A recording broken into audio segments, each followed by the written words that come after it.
चलिए बच्चों, बिस्मिल्लाहिर्रहमानिर्रहीम। मुझे उम्मीद है कि आप खैरियत से होंगे और वहीं से बेटा अपनी बात दोबारा स्टार्ट करनी है। आपको ये तो याद होगा कि इक्विलिब्रियम के न्यूमेरिकल्स हमारा टॉपिक चल रहा था और इक्विलिब्रियम के हम 1 से लेकर 12 तक न्यूमेरिकल कर चुके हैं और मैंने आपसे कहा था कि 13 के बाद 13 से कुछ चेंजेस आने और वो चेंजेस मैं आज आपको दिखाना चाहता हूँ। वो चेंजेस मैं आपको आज दिखाना चाहता हूँ। ठीक है बच्चों, आप अगर गौर आप बल्कि एक काम करें, आप मुझे पहले एक छोटी सी बात का जवाब दीजिए। अगर आपने मेरी बात का जवाब दे लिया तो फिर आपके लिए बात समझना बहुत आसान हो जाएगी। ठीक है बेटा, आप ये बताइए मुझे, this is hydrogen iodide. Hydrogen iodide को डिकम्पोज किया तो हाइड्रोजन और आयोडीन बना। हाइड्रोजन आयोडाइड को जब हमने डिकम्पोज किया तो हाइड्रोजन और आयोडीन बना। ठीक हो गया, इक्वेशन बैलेंस है। अब आप मुझे एक बात बताइए, अगर मैं हाइड्रोजन लूं 1 मोल, सॉरी, अगर मैं हाइड्रोजन आयोडाइड लूं 1 मोल, ठीक है, हाइड्रोजन आयोडाइड कितना, 1 मोल, ठीक है। जब तक ये 1 मोल रहेगा, जब तक H2 और I2 जीरो जीरो रहेंगे। सही बात है, मुनासिब बात है।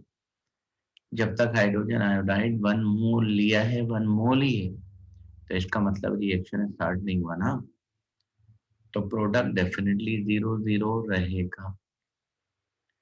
ठीक है। अच्छा, उसके बाद सपोज रिएक्शन स्टार्ट हुआ,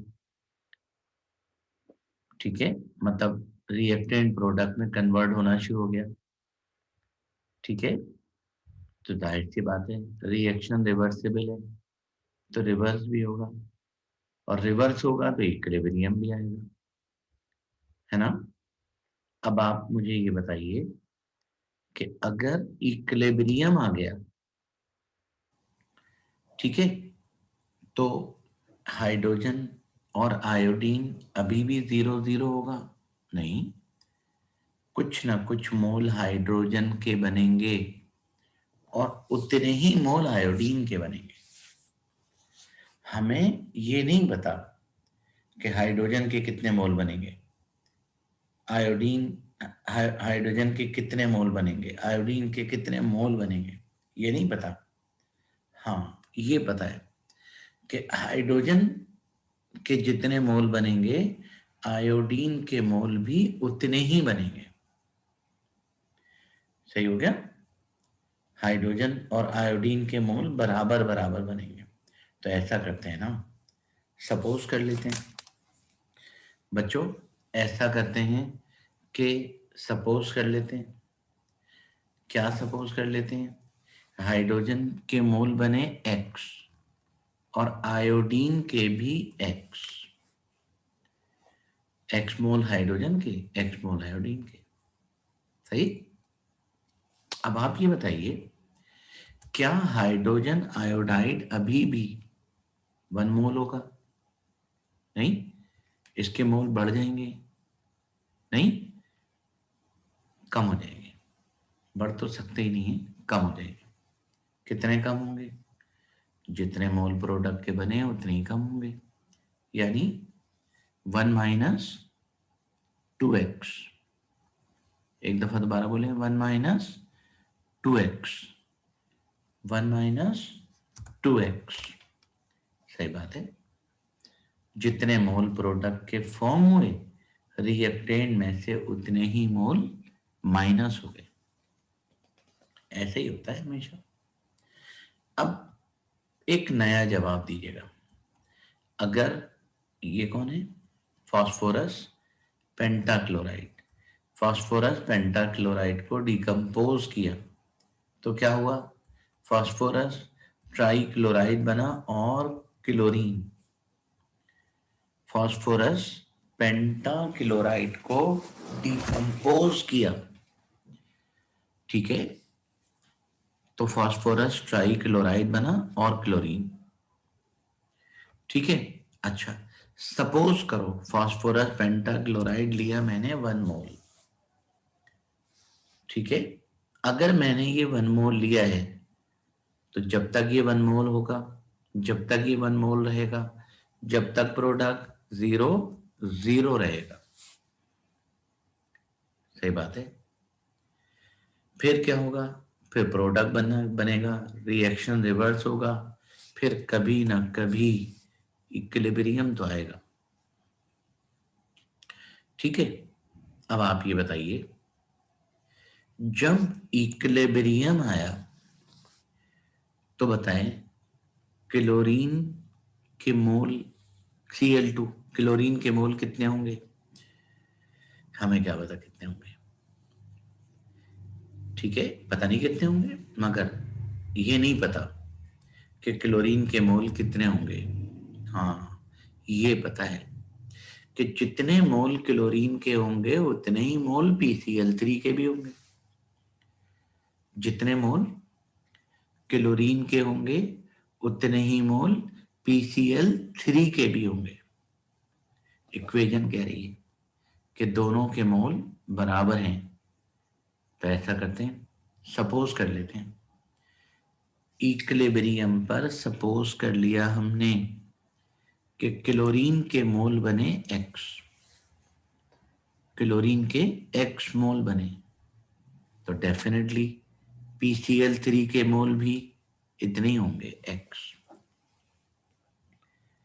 ठीक है। अब आप ये बताइए, क्या फास्फोरस पेंटाक्लोराइड PCl5 अभी भी 1 मोल ही होगा? नो, 1 मोल कैसे होगा, बढ़ जाएगा, नहीं, बढ़ कैसे जाएगा, कम हो जाएगा, इसके मोल कम हो जाएंगे। कितने मोल कम हो जाएंगे, 1 माइनस 2x, है ना, दोबारा बोले 1 माइनस 2x, 1 माइनस 2x, जोर से बोलो 1 minus 2x, no, 1 minus 2x नहीं, 1 माइनस x, ये क्या बात हुई, ऊपर तो 1 माइनस 2x था, यहां 1 माइनस x क्यों है, मैंने आपसे कहा था कि प्रोडक्ट के जितने मोल बनते हैं रिएक्टेंट में से उतने ही मोल माइनस होते हैं। हाँ, ये बात मैंने तो कही है आपसे, मगर बेटा ऐसा हर जगह नहीं होता, ऐसा हर रिएक्शन में नहीं होता, ऐसा हर इक्वेशन में नहीं होता, हर इक्वेशन में नहीं होता तो फिर कहाँ होता है, हमें कैसे पता चलेगा ऐसा कहाँ होगा कहाँ नहीं होगा, ऐसा सिर्फ उस इक्वेशन में होता है जिसमें रिएक्टेंट और प्रोडक्ट के मोल बराबर हो। आप अगर गौर करें तो रिएक्टेंट कितना है 2 मोल, प्रोडक्ट कितना है 1 प्लस 1 मोल यानी 2 मोल, तो रिएक्टेंट के मोल कितने हैं 2 और प्रोडक्ट के मोल कितने हैं 2, तो जितने मोल रिएक्टेंट के हैं उतने ही मोल प्रोडक्ट के हैं। तो ऐसा जहां भी होगा प्रोडक्ट के जितने मोल बनेंगे रिएक्टेंट में से उतने ही माइनस होंगे, सही। लेकिन आप अगर गौर करें तो बच्चों नीचे वाली इक्वेशन में ऐसा नहीं है, आप अगर इस वाली इक्वेशन को देखो तो यहां ऐसा नहीं है। अच्छा, इक्वेशन बैलेंस है मगर रिएक्टेंट के मोल कितने 1 और प्रोडक्ट के मोल कितने 1 प्लस 1 यानी 2, अजीब बात है, इक्वेशन बैलेंस है मगर रिएक्टेंट साइड पर 1 मोल है, प्रोडक्ट साइड पर 2 मोल है, है ना। इसका मतलब ये हुआ कि इक्वेशन ये कह रही है कि रिएक्टेंट का 1 मोल है, रिएक्टेंट के 1 मोल से प्रोडक्ट के 2 मोल बनेंगे।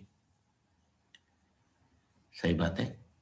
अच्छा, अगर रिएक्टेंट के 2 मोल होते, अगर रिएक्टेंट के 2 मोल होते तो फिर यहां पर भी बैलेंस करने के लिए 2 लगाना पड़ता, यहां पर भी बैलेंस करने के लिए 2 लगाना पड़ता।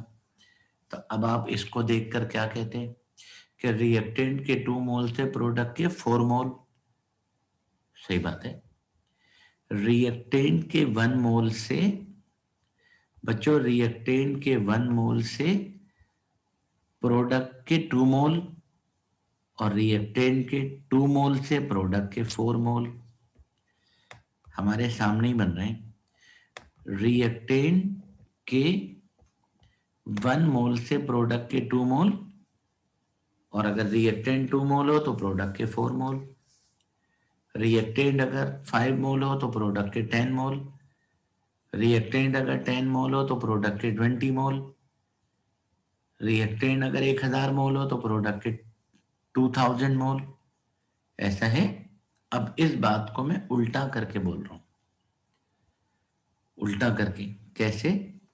इस बात को मैं उल्टा करके बोल रहा हूं, मेरी बात गौर से सुनिए। बच्चों ये बताओ रिएक्टेंट के मोल कितने हैं? 1 और 1 2। तो 2 mole products are form from 1 mole reactant. सही बात है। यानी रिएक्टेंट कितना है? 1 मोल ये है और 1 मोल ये है, 2 मोल हो गए। और 2 मोल बन किससे रहा है? फ्रॉम 1 मोल। यानी प्रोडक्ट के 2 मोल बन रहे हैं फ्रॉम 1 मोल। ठीक है। और प्रोडक्ट के 4 मोल बनेंगे फ्रॉम 2 मोल। प्रोडक्ट के 10 मोल बनेंगे फ्रॉम 5 मोल। प्रोडक्ट के 20 मोल बनेंगे फ्रॉम 10 मोल। प्रोडक्ट के 100 मोल बनेंगे फ्रॉम 50 मोल। प्रोडक्ट के 200 मोल बनेंगे फ्रॉम 100 मोल। तो बच्चों बताओ प्रोडक्ट के 2x मोल, ये 2x हो गए ना, तो प्रोडक्ट के 2x मोल बनेंगे फ्रॉम, प्रोडक्ट के 2x मोल बनेंगे फ्रॉम x मोल। तो ये बात हमसे इक्वेशन कह रही है कि प्रोडक्ट के जितने मोल बनेंगे रिएक्टेंट में से उसका हाफ मोल माइनस होंगे। प्रोडक्ट के जितने मोल बनेंगे रिएक्टेंट में से उसके हाफ मोल माइनस होंगे। तो इसका मतलब जितने मोल प्रोडक्ट के बनते हैं उतने मोल सिर्फ वहां माइनस होते हैं रिएक्टेंट में से जहां इक्वेशन, बैलेंस इक्वेशन में रिएक्टेंट और प्रोडक्ट दोनों के मोल बराबर। और अगर बैलेंस इक्वेशन में दोनों तरफ मोल इक्वल ना हो तो फिर थोड़ा दिमाग इस्तेमाल करते हैं। दिमाग इस्तेमाल करने के बाद पता चलता है कि किसके कितने मोल कहाँ से माइनस होंगे। ठीक है बेटा। अब मैं आपसे एक बात और पूछ रहा हूं, पूछूं? जवाब दीजिएगा।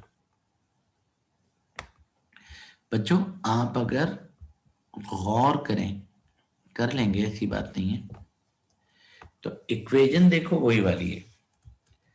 फास्फोरस पेंटाक्लोराइड डिकम्पोज हुआ, फास्फोरस ट्राई क्लोराइड और क्लोरीन गैस बनी।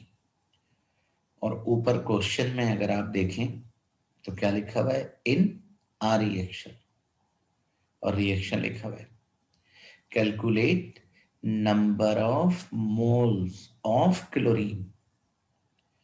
बच्चों calculate number of moles of chlorine produced at equilibrium. Equilibrium पर क्लोरीन के कितने मोल प्रोड्यूस होंगे? सही है। व्हेन, बच्चों when 1 mole PCl5 is heated, 1 mole PCl5 is heated at 250 degrees centigrade in a vessel having capacity 10 decimeter cube. यानी 1 मोल phosphorus pentachloride को heat किया। बच्चों 1 मोल फास्फोरस पेंटाक्लोराइड को हीट किया 250 डिग्री सेंटीग्रेड तक 10 डेसीमीटर क्यूब कैपेसिटी की vessel में। सही हो गया। एक बात बताइए, PCl5 जब तक 1 मोल रहेगा, जब तक बेटा दोनों प्रोडक्ट 0 रहेंगे, जब तक दोनों प्रोडक्ट 0 रहेंगे, सही बात है, मुनासिब है, दोनों प्रोडक्ट 0 रहेंगे, लेकिन कभी ना कभी रिएक्शन स्टार्ट होगा, प्रोडक्ट बनेगा, फिर रिएक्शन रिवर्स होगा, फिर इक्विलिब्रियम आ जाएगा। कभी ना कभी इक्विलिब्रियम तो आएगा ना। बताइए, जब इक्विलिब्रियम आएगा तो क्लोरीन के कितने मोल होंगे? हमें क्या पता कितने मोल होंगे, हमें नहीं पता बेटा। लेकिन एक बात पता है, जितने मोल क्लोरीन के होंगे उतने ही मोल PCl3 के भी होंगे, जितने मोल क्लोरीन के होंगे उतने ही मोल PCl3 के भी होंगे। ये नहीं पता कि कितने। ऐसा करते हैं ना, एज्यूम कर लेते हैं कि क्लोरीन के X मोल बने एट इक्विलिब्रियम और PCl3 के भी X मोल बने at equilibrium. X mole chlorine बना, X मोल PCl3 बना, है ना बेटा। बताओ, PCl5 अभी भी 1 मोल होगा? नो, बढ़ जाएंगे मोल इसके? नो, कम हो जाएंगे। कितने कम हो जाएंगे बेटा? जितने मोल प्रोडक्ट के बने हैं उतने मोल कम नहीं होंगे, बल्कि जितने मोल बने हैं उसका हाफ माइनस होंगे।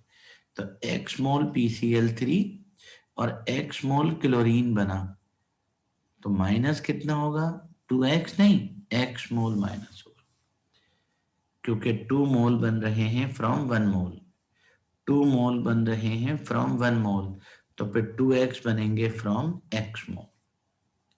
ठीक है। अच्छा, एक दफा क्वेश्चन और पढ़ लें। Calculate the number of moles of chlorine produced at equilibrium when 1 mole PCl5 is heated at 250 degrees centigrade in a vessel having capacity 10 decimeter cube। 10 decimeter cube capacity की वेसल में 1 मोल फास्फोरस पेंटाक्लोराइड को heat किया। तो कह रहे हैं कि equilibrium आने पर क्लोरीन के कितने मोल प्रोड्यूस होंगे। और आखिरी बात तो देख ही ली होगी आपने, वो क्या?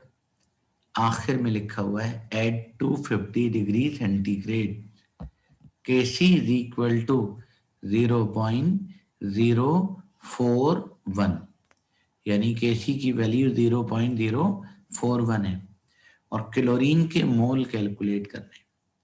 बताओ बच्चों, क्लोरीन के मोल कैसे कैलकुलेट करोगे? इक्विलिब्रियम कांस्टेंट इक्वेशन लगाएंगे। बच्चों, इक्विलिब्रियम कांस्टेंट इक्वेशन लगानी होगी और इक्विलिब्रियम कांस्टेंट इक्वेशन क्या होगी? Kc is equal to active mass of PCl3 into active mass of Cl2 upon active mass of PCl5। ठीक है। अब आप बताइए, Kc की वैल्यू गिवन है, Kc की जगह Kc की वैल्यू रख दीजिए 0.041 और PCl3 कितना है? X मोल। मगर बेटा स्क्वायर ब्रैकेट का मतलब मोल नहीं है, मोल अपॉन वॉल्यूम। वॉल्यूम तो पता है, PCl3 के मोल कितने, x, और वॉल्यूम 10, और क्लोरीन के मोल x, वॉल्यूम इसका भी 10, और PCl5 के मोल कितने, 1 माइनस x, वॉल्यूम इसका भी 10।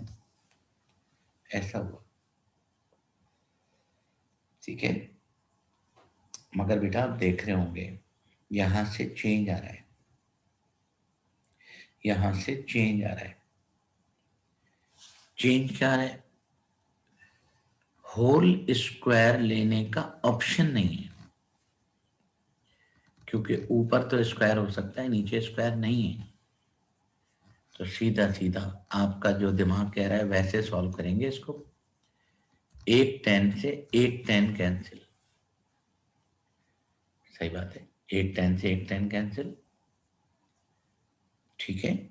अब बताओ बेटा अब क्या करें, 0.041 is equal to x into x upon 10, यानी x square upon 10, x into x upon 10, और नीचे 1 माइनस एक्स। बच्चों होल स्क्वायर लेने का ऑप्शन नहीं है, हो ही नहीं सकता। क्या करें, सीधा सीधा चलें और क्या करें, डिनोमिनेटर को क्रॉस मल्टीप्लाई करें, 1 माइनस एक्स को उधर ले गए, मल्टीप्लाई हो गया, एक्स स्क्वायर अपॉन 10 बाकी बचा। ऐसा करो 10 को भी वहीं ले जाओ, ये लोग 10 को भी वहीं ले गए, ये हो गया, ठीक है। अच्छा अब क्या करें, अब मेरा बेटा मल्टीप्लाई करो, अब आप मल्टीप्लाई करेंगे। ऐसा करते हैं 10 को और 0.041 इन दोनों को पहले मल्टीप्लाई कर लेते हैं, सही। इन दोनों को मल्टीप्लाई किया तो ये हो गया, इन दोनों को मल्टीप्लाई किया तो 0 कम हो गया, 0.41 into 1 minus x is equal to x square, ठीक है। अब क्या करें, अब बेटा 0.41 से ब्रैकेट को मल्टीप्लाई करते हैं। जब आप ब्रैकेट को मल्टीप्लाई करोगे तो 0.41 वन जा 0.41, और प्लस माइनस माइनस है ना, minus 0.41 x is equal to x square, ये स्टेप सही हो गया। अब ऐसा करो, अब ऐसा कीजिए, क्या ये जो बच्चों माइनस की वैल्यू है ये वाली, ये जो माइनस की वैल्यू है इसको बेटा वहां ले जाओ, क्या होगा, वहां जाकर प्लस हो जाएगी, ये वैल्यू वहां जाकर प्लस हो जाएगी, x प्लस 0.41 और देखना जरा कोई गलती तो नहीं होगी जी, अब सही है। क्या हुआ बेटा, इन दोनों वैल्यूज को उठा के वहां ले गया, तो क्या हुआ, ये जो माइनस का 0.41x था ये प्लस का हो गया, और ये जो प्लस का था ये माइनस का हो गया, इज इक्वल टू 0। चलो शुक्र, इसको देखकर समझ तो गए होंगे आप, क्या क्वाड्रेटिक इक्वेशन बन गई बच्चों, क्वाड्रेटिक इक्वेशन बन गई। और ऐसा नहीं हो सकता कि आपको ये ना पता हो कि क्वाड्रेटिक इक्वेशन होती क्या है।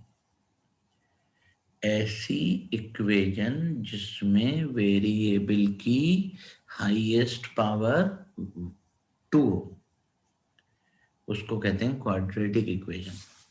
तो बच्चों वेरिएबल की हाईएस्ट पावर आप देख रहे हैं क्या है, वेरिएबल x है और उसकी हाईएस्ट पावर 2 है, तो इसका मतलब ये इक्वेशन क्वाड्रेटिक इक्वेशन है ना। और अगर वेरिएबल की हाईएस्ट पावर 1 होती तो लीनियर इक्वेशन कहलाती, और अगर वेरिएबल की हाईएस्ट पावर 3 होती तो क्यूबिक इक्वेशन कहलाती, और अगर वेरिएबल की हाईएस्ट पावर 4 होती तो क्वाड्रिक इक्वेशन कहलाती। क्वाड्रिक। वेरिएबल की हाईएस्ट पावर 2 हो तो क्वाड्रेटिक, 3 हो तो क्यूबिक, 4 हो तो क्वाड्रिक। ठीक है। लीनियर इक्वेशन को सॉल्व करते हैं तो वेरिएबल की एक वैल्यू आती है। क्वाड्रेटिक इक्वेशन को सॉल्व करते हैं तो वेरिएबल की 2 वैल्यूज आती हैं। क्यूबिक इक्वेशन को सॉल्व करते हैं तो वेरिएबल की 3 वैल्यूज आती हैं। क्वाड्रिक इक्वेशन को सॉल्व करते हैं तो वेरिएबल की 4 वैल्यूज आती हैं। ठीक है। ये मगर क्वाड्रेटिक इक्वेशन है। इसको सॉल्व करेंगे तो वेरिएबल की यानी एक्स की 2 वैल्यूज आएंगी। ठीक है। मगर बेटा इसको सॉल्व करने के 4 तरीके हैं। आप अगर चाहें तो इसकी फैक्टराइजेशन भी कर सकते हैं, कोई इशू नहीं है। आप अगर चाहें तो कंप्लीटिंग स्क्वायर मेथड भी लगा सकते हैं, और आप अगर चाहें तो रिमाइंडर थ्योरम भी अप्लाई कर सकते हैं, और आप अगर चाहें तो क्वाड्रेटिक फार्मूला भी लगा सकते हैं। मैं जानता हूं कि आपको फैक्टराइजेशन करना नहीं आती, बहुत मुश्किल लगती है, भूल भाल गए। रिमाइंडर थ्योरम पता नहीं कहाँ चला गया, जेब में रखा हुआ था। कंप्लीटिंग स्क्वायर मेथड का पता नहीं क्या हुआ। थोड़ा बहुत अगर याद है तो क्वाड्रेटिक फार्मूला याद है, कोई बात नहीं, क्वाड्रेटिक फार्मूला लगा दें, क्वाड्रेटिक फार्मूला लगा दें। ठीक है। और क्वाड्रेटिक फार्मूला जब आप अप्लाई करेंगे तो आपको ये तो पता होगा कि क्वाड्रेटिक फार्मूला क्या होता है बेटा। x is equal to, quadratic formula क्या होता है, x is equal to minus B plus minus B square plus minus, शाबाश, under root B square minus 4ac upon 2a। अच्छा, इस इक्वेशन में a b c क्या है ये तो पता होगा। एक्स स्क्वायर के कोफिशिएंट को कहते हैं a, तो जरा देख के बताइए एक्स स्क्वायर का कोफिशिएंट क्या है, 1, तो a क्या हो गया 1, और x के कोफिशिएंट को कहते हैं b, तो x का कोफिशिएंट क्या है 0.41, तो b हो गया 0.41, और ये जो माइनस का 0.41 है ये क्या है, c है, ये a b c। बताओ बेटा, क्वाड्रेटिक फार्मूला लगा दिया, x is equal to minus B plus minus B square minus 4ac upon 2a, quadratic formula. ठीक है। चलो जल्दी से बताओ, b की जगह b की वैल्यू रख दी, यहां पर भी b की जगह b की वैल्यू रख दी, a की जगह 1, c की जगह c की वैल्यू 2a, वैल्यू रखी बेटा, और तो कुछ भी नहीं। ठीक है। अच्छा, अब क्या करें, सॉल्व करें। ये देखें, -0.41 प्लस माइनस प्लस माइनस, अच्छा 0.41 का स्क्वायर खोलेंगे तो ये आएगा। ठीक है। अच्छा, और इन तीनों को, जहां मेरा कर्सर मूव कर रहा है, इन तीनों को मल्टीप्लाई करेंगे तो माइनस माइनस प्लस भी हो जाएगा, और मल्टीप्लाई होकर ये आ जाएगा upon 2a, upon 2a, 2 into 1 2 हो गया। ठीक है। अच्छा, अब क्या करें बेटा, रूट सॉल्व कर लिया, जब रूट सॉल्व किया तो ये आया। ठीक है। और इसकी शक्ल देखकर समझ तो गए होंगे आप कि एक दफा प्लस में लेना है और एक दफा माइनस में लेना है, यानी आइदर और। एक दफा आइदर लिखकर हमने प्लस में ले लिया, एक दफा और लिखकर हमने इसी को माइनस में ले लिया। ठीक है, सॉल्व कर लेते हैं।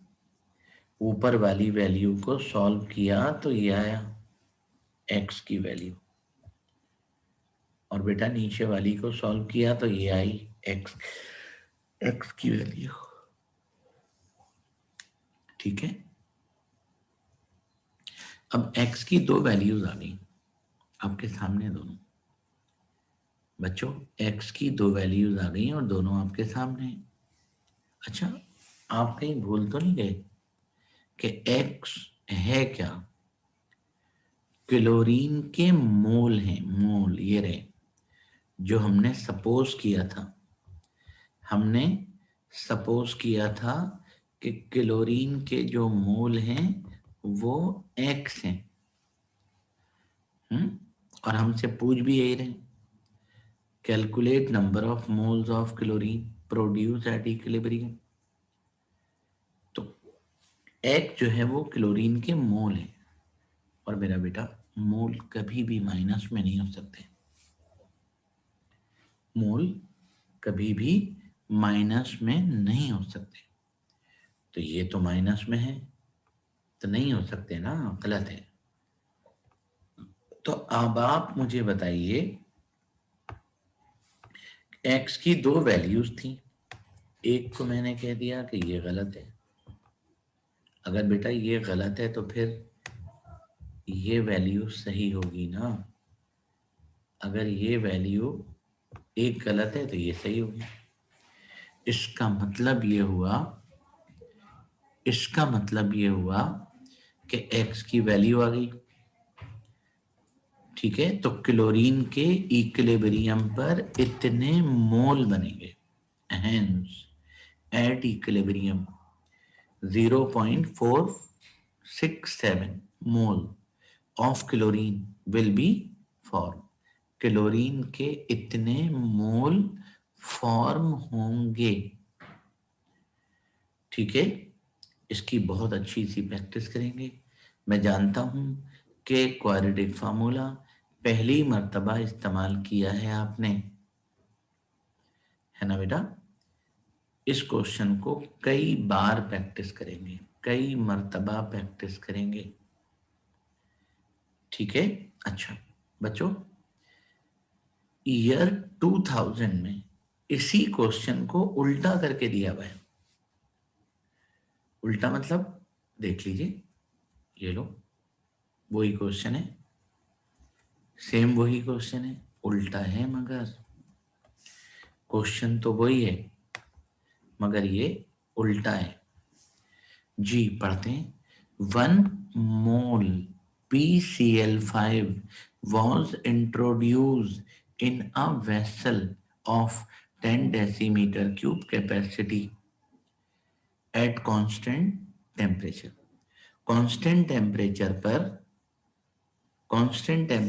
पर 1 mole PCl5 was introduced into a vessel.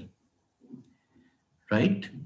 अब मुझे बताइए, जब तक फास्फोरस पेंटाक्लोराइड 1 मोल रहेगा, जब तक ये दोनों 0 रहेंगे, लेकिन कभी ना कभी इक्विलिब्रियम तो आना है ना।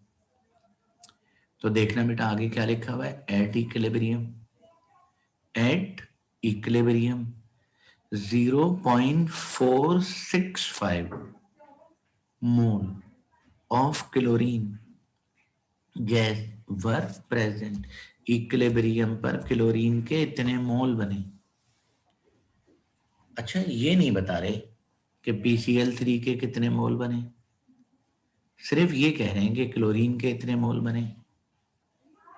ये नहीं बता रहे, ये नहीं बता रहे कि क्लोरीन के कितने मोल बने। क्लोरीन के मोल तो बता दिए, PCl3 के मोल नहीं पता कि कितने बने। नहीं पता की तो कोई बात ही नहीं है। जितने मोल क्लोरीन के बने हैं उतने ही मोल PCl5 के भी बनेंगे। पिछले क्वेश्चन में भी यही हुआ था। इक्वेशन कह रही है कि दोनों के मोल इक्वल हैं, तो फिर बनेंगे भी इक्वल। ठीक है। अच्छा, अब मुझे ये बताइए कि फास्फोरस पेंटाक्लोराइड अभी भी 1 मोल होगा? नो, कोई 1 मोल नहीं होगा। बढ़ जाएंगे इसके मोल? बढ़ कैसे जाएंगे? कम होंगे। रिएक्टेंट बढ़ता नहीं है, रिएक्टेंट हमेशा कम होता है, तो कम हो जाएंगे। अब कितने मोल कम होंगे? दोनों को प्लस करके माइनस मत कर देना। इक्वेशन कह रही है कि प्रोडक्ट के 2 मोल 1 मोल से बन रहे हैं, तो इसका मतलब ये हुआ कि जितने मोल प्रोडक्ट के बने हैं उसका हाफ माइनस होंगे। यानी इन दोनों को प्लस करके माइनस मत करना, इन दोनों को हाफ माइनस करिएगा। ये देखो मैंने हाफ माइनस कर दिया। ठीक है। अब पूछ क्या रहे हैं? Calculate Kc for the reaction. इसको सॉल्व किया तो ये आया, और ये तो खैर है ही। आपसे कह रहे हैं Kc कैलकुलेट करना है। बताओ बच्चों, Kc कैलकुलेट करने के लिए क्या करेंगे? इक्विलिब्रियम कांस्टेंट इक्वेशन लिखेंगे। और इक्विलिब्रियम कांस्टेंट इक्वेशन क्या होगी? Kc is equal to active mass of PCl3 into active mass of chlorine upon active mass of PCl5। Kc calculate करना है। PCl3 कितना है? 0.465 और वॉल्यूम कितना है? 10। Chlorine 0.465 volume 10। PCl5 0.535 volume 10। एक 10 से एक 10 कैंसिल ना बेटा। अब क्या बचा? ऊपर वाली दोनों वैल्यूज को मल्टीप्लाई कीजिए, 10 से डिवाइड कर दें, फिर डिनोमिनेटर से डिवाइड कर दें। ऊपर वाली दोनों वैल्यूज को इन दोनों को मल्टीप्लाई किया, 10 से डिवाइड किया, ये आया। और अपॉन में तो खैर 0.535 है ही। इन दोनों को डिवाइड कर दीजिए तो 0.0404 मोल पर डेसीमीटर क्यूब बन गया। ठीक है बेटा, और मोल पर डेसीमीटर क्यूब इसकी यूनिट होगी। बच्चों, वैसे हमारा 14वां क्वेश्चन है, मगर कर 15 चुके हैं। एक हमने बीच में एक्स्ट्रा क्वेश्चन भी किया था, और 14 क्वेश्चन ये लगातार चल रहे हैं। ठीक है। इनकी प्रैक्टिस डेफिनेटली आपके बदले में कोई नहीं कर सकता। जो आपसे शदीद प्यार करता है वो भी नहीं कर सकता। अपनी प्रैक्टिस आपको खुद ही करनी पड़ेगी। ठीक है। अच्छा बच्चों, मैंने आपसे कल कहा था कि क्वेश्चन नंबर 13 से एक चेंज आ रहा है, तो चेंज आपने देख लिया। चेंज आपने देख लिया कि वो चेंज क्वाड्रेटिक इक्वेशन का चेंज था। ठीक है। अच्छा, मैंने आपसे कहा कि हमने अब तक 1 से लेकर 14 तक अपने नोट्स के क्वेश्चन किए, एक एक्स्ट्रा किया है 15। इन 15 क्वेश्चन में आपने गौर किया होगा कि इनिशियल कंसंट्रेशन, इक्विलिब्रियम कंसंट्रेशन किसी की भी ग्राम में नहीं थी। अभी तक ग्राम नहीं आया, अभी तक हर किसी के मोल मोल मोल मोल चल रहे थे। अब क्वेश्चन नंबर 15 से एक चेंज आना है। क्वेश्चन नंबर 15 से अब एक चेंज आना है, और वो चेंज आप चाहें तो देख भी सकते हैं, अपने नोट्स में देख सकते हैं, सॉल्व करने की कोशिश भी कर सकते हैं। ठीक है। लेकिन मैं इंशाल्लाह ये काम आपको अगली क्लास में करवाऊंगा। तब तक आप इनकी बहुत अच्छी प्रैक्टिस करके रखेंगे, ठीक है। बाकी बात इंशाल्लाह अगली क्लास में करूँगा। अपना बहुत ख्याल रखिएगा। अपना ख्याल रखने का मतलब अपनी पढ़ाई का ख्याल रखिएगा, ठीक है। और मुझे अपनी दुआ में याद रखना है, ठीक है बेटा। अल्लाह हाफ़िज़। इंशाल्लाह अगले लेक्चर में अगली